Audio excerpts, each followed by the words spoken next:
Let's dismantle a concept you've likely been conditioned to accept from the beginning: the expectation to be constantly compliant. You've been taught to smile when you don't feel like it, to respond when you shouldn't, or to justify your actions even when no one has questioned them. This conditioning has led you to be reachable, easily influenced, and predictable. Tragically, you've often accepted this as the regular norm. But you weren't born to please everyone. Think about it. Remember that time you cried as a kid and got told to hush? Or when you asked for a toy and were met with an annoyed sigh? That's where it started. Be nice. Stay quiet. Stay dependent. You learned to twist yourself into smaller versions of who you truly and really are. To smile even when your heart screamed. To agree even when your heart angrily disagrees. Now you've become an expert at fading into the background, losing yourself into the crowd, a slave of the mass psychology. Your laugh? Reactive, not real. Your yes? A conditioned reflex, not a conscious response. When someone asks you, "Why so quiet?" you as if spinning your head on the ground and feet in the air, tripping over yourself to explain, like staying silent is wrong. But here's the truth. Every time you explain yourself, you hand others your weaknesses, which they can or mostly do use against you, whenever they see it fit. Take examples of your job, where your boss claims and assures you with a facade of sympathy, "We're family," while stealing your vacations and rights. The situations at workplaces where the employer uses manipulative and deceptive tactics and false promises to exploit employees, denying their legally mandated vacation times and other rights, violating labor laws. But you've perfected the fake laugh, the robotic, "no problem," even as your spirit crumbles under such unjust oppression. Or that relationship, the one where you hide your feelings like they're illegal, where "I'm fine" tastes like blood in your mouth, scared that being honest might push them away, because deep down you are afraid of being abandoned. And now you've become a caretaker of their happiness, a storage unit for their wishes, while your own dreams are to collect cobwebs. But consider this. What benefit has this constant accessibility and constant compliance to others truly brought to you? Has it fostered any inner peace? Has it granted you any genuine power? More likely, it has turned you into an emotional puppet, reacting to every subtle cue, every spoken word, every unspoken implication, due to overwhelming pressure from the judgments and expectations of others. And because of this, people have learnt to read your reactions. And when they realize they can easily provoke a response, they will inevitably push harder to test your patience. The world is indeed full of those skilled at exploiting vulnerabilities, but their tactics only work if you leave those vulnerabilities exposed. And here's the root problem. Real power of your true inner self belongs to you, but you have handed it over to others and traded cold comfort in return. And now you have become comfortably numb, eventually. Pink Floyd's song, "Wish You Were Here," is a constant reminder of this reality check. And did they get you to trade your heroes for ghosts? Hot ashes for trees? Hot air for a cool breeze? Cold comfort for change? And did you exchange a walk-on part in the war for a lead role in a cage? Our lives often feels like a constant push and pull, a challenge that demands us to stand on our own 2 feet. But somewhere along the way, many of us unknowingly hand over our most valuable asset, our inner power, our true selves to others for false claims and dishonest promises. And now we just need to remind ourselves that this real self-power belongs solely to us, and it is located only within us. Instead of seeking validation and direction from external sources alone, instead of looking outside alone, we just need to look inside for self-validation and self-actualization. True strength isn't about dominating others or submitting before others. It isn't about others at all. It's about you and yourself alone. It's about being a master of yourself. Wise Buddha once said, "Brave are those who conquer the world, but even braver are those who conquer themselves." True strength is about recognizing and reclaiming the inherent power of oneself through the transformative process of self-control. It's about having control over our reactions and staying steady amidst the chaos, and being certain of the existence and presence of our true self. Think about a coworker who leaves work on time, every time. He doesn't linger for pats on the back or get entangled in office politics. Initially, some might have misjudged him as aloof or even rude. But now he has become someone people observe with curiosity and perhaps even a touch of envy. And what's his secret magic? He didn't exchange his self-privacy with social publicity. His strength lies in his self-possession and his understanding of where his true authority resides, within himself. He has built inner boundaries, consciously choosing not to react to every passing comment or fleeting opinion, especially the judgments of those who don't seem to have a solid grasp on reality or the complexities of human nature. This self-control isn't about being unfriendly or disconnected. It's about protecting our energy and staying firmly rooted on our own path, rather than being swayed by the winds of external approval or disapproval. In a world that mostly glorifies external validation and constant engagement, there's a profound and quiet strength in simply being self-sufficient and in command of our own thoughts, emotions, and actions. Reclaiming our true self means taking back the power we may have inadvertently given away, by trusting our own judgment and living authentically, unburdened by the need for constant external affirmation. It means to let go of everything that is not yourself, to learn to be alone with oneself, and to realize that the self alone is our true identity and ultimate power belongs to the self alone. Reclaiming our true self also means to die as a slave self in the matrix and to live as a true self in reality, and in this life process, true and lasting power resides. And here we reach a concept, often misunderstood: being solitary. It might be perceived as being rude or cold. But in truth, it's about building a castle inside you where the malevolent opinions and negative energies of others can't penetrate. This isn't about isolating yourself. Rather, it's an act of self-mastery, of cultivating inner strength and control. We're not advocating for building emotional or physical walls and distances to avoid feeling in company. Rather, we're talking about learning to choose our reactions to others. Every time we react impulsively, explode emotionally, feel compelled to justify ourselves, or rush to explain our actions, we relinquish a piece of our power. And every time we restrain ourselves from socially conditioned reflexes, we isolate and differentiate ourselves from the external conditions, and step by step we reach the mental space where we are alone without the feeling of loneliness. Here, being solitary is about being alone with oneself, to be content being in the company of oneself, and it matters little to be physically in company of others or not. Being solitary is about letting go of everything other than the universal self, and learning to live in the self by the self alone and achieving the union with everything through the self. Another primary way to reclaim our inner power is by stopping and sabotaging the yes-man complex, the people-pleasing persona, through silence, an active silence, the silence of both the mouth and the mind. Silence is the primordial key to self-mastery. Cutting the explanations. No is enough. I disagree needs no backup. Walking out when the guilt trips start. Leaving the chat when the mind games begin. Getting out of the mind chattering and consciously looking through the eye will bring inner peace. Silence is not about being rude. It's a strategic tool.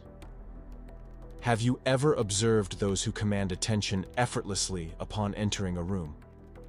Their influence doesn't come from raised voices, but from their learned ability to not be an open book. They don't readily offer access to their inner world in exchange for fleeting attention. They don't feel the need to immediately explain, justify, or please, because they understand a fundamental truth. The less you reveal, the more others are curious to know. Human nature is such that we are often more intrigued by what we can't easily grasp, by what remains unknown, by what lies beyond our control. Solitary individuals generate this intrigue because they are unreachable for the herd, because they stand firm in their own convictions and know the power of letting go. But in order to actually know and learn about true silence, first you have to understand the art of letting go. Letting go of the incessant need to understand everything, to always be right, and to constantly seek validation. The more tightly you cling to something or someone, the more dependent you become. And dependence is the antithesis of personal power. You cannot truly be solitary if you are in constant need of external approval or applause. Imagine a life stripped bare of all the shoulds and musts society has carefully woven into your being. Such a life is the true freedom. The socially planted desires and fears have, in a way, turned your authentic self into a trained and tamed circus animal, performing for the sake of others' approval, taking away your freedom. So the true freedom lies in shedding this conditioned skin to reclaim your originality, that raw, primal nature that lies beneath. But the moment you begin to let go of these deeply rooted desires, the constant need to please others, to fit in the society, a primal fear often surges. It's the survival instinct kicking in, manifesting as overwhelming anxiety. Fear of being rejected, fear of public humiliation, even a deep-seated fear of losing the identity you've painstakingly constructed so far. You might fear losing your social circle, the recognition you've earned, the very sense of self you've come to know in your life. It's crucial to understand here that letting go isn't losing. It's the vital act of shedding dead weight. It is the process of removing what is harmful and accumulating enough energy to access what is beneficial. Recognizing that clinging to socially imposed desires only keeps you a prisoner in the cage. The path to your authentic self, to true freedom, lies in consciously letting go of these self-sabotaging desires and attachments, and giving enough space for the raw and primal spirit within to be awakened consciously. So the job which is killing your spirit, let it go. Not with a burst of anger or resentment, but with a quiet understanding of your inherent worth. Your value isn't defined by a title or a salary. Walk away with the calm assurance of someone who knows their true self is far more precious than any paycheck. The love that makes you feel small, that forces you to shrink and dim your light, let it go too. Don't waste your precious energy playing the blame game or wallowing in victimhood. Instead, make a quiet turn, stepping onto a different path that honors your growth and well-being. And that constant, nagging desire for praise and validation from others, let it starve. Refuse to feed it with your externally controlled attention. Cultivate your self-worth from the inside out, building a well of confidence so deep that the fleeting compliments of others become insignificant. If the urge to seek external approval arises, redirect that energy inward. Feed it with the light of your own self-awareness, the conscious understanding that transcends the fear of public humiliation and even the fear of death. Now let's pull back the curtain on the grand illusion that most people never even question: the Maya, the Matrix, the grand deception of what we call reality. You've been living in it your whole life. And if you're not aware, it's not just that you're asleep. It's that you're dreaming someone else's dream and calling it your life. Maya isn't just an illusion in the poetic sense. It's a full-blown matrix of sensory distractions, psychological conditioning, and social programming. It's the voice that whispers, more success, more love, more things, then you'll be happy. It's the screen between your eyes and the truth. It makes you believe your job title is your identity, that your house is your worth, that your pain defines your story. It seduces you with glitter, all while your soul rusts in the background. To live in Maya is to be in love with outer appearances and to forget the inner essence, to chase after shadows on the wall, forgetting the light behind them. And tragically, the more invested you become in this illusion, the further you drift from the real. Not just from reality, but even from your true self. That's why the saying hits like a thunderclap. To live in Maya is to die in reality. You might be breathing. You might be existing. But are you living? Or are you simply playing a role, performing your identity, performing your sadness, performing your dreams, all curated and filtered by the illusion around you? Maya the Matrix doesn't enslave you by force. It gets you to volunteer. It makes you cling to things, people, emotions, ideologies. And every attachment you form becomes a chain. Each desire, a distraction, each social role, a mask. And all the while, your true self, the eternal, untouched, unbothered self, stands waiting, just beyond the veil, watching you silently and patiently. And the tragedy isn't that we're caught in Maya. The tragedy is we prefer it, because the truth is too raw. You have been a prisoner to this cage so long that now it seems natural to you to live with the slave mentality and to fear the life of freedom. And so you stay asleep, comfortably numb, obedient to illusion. But make no mistake, every time you choose to live in an illusion, you die to the truth. Real death isn't when the body stops breathing, it's when the spirit stops seeking. When you no longer ask, "Who am I beneath all this?" When you accept the mask and forget the face. When the soul stops knocking and you stop listening.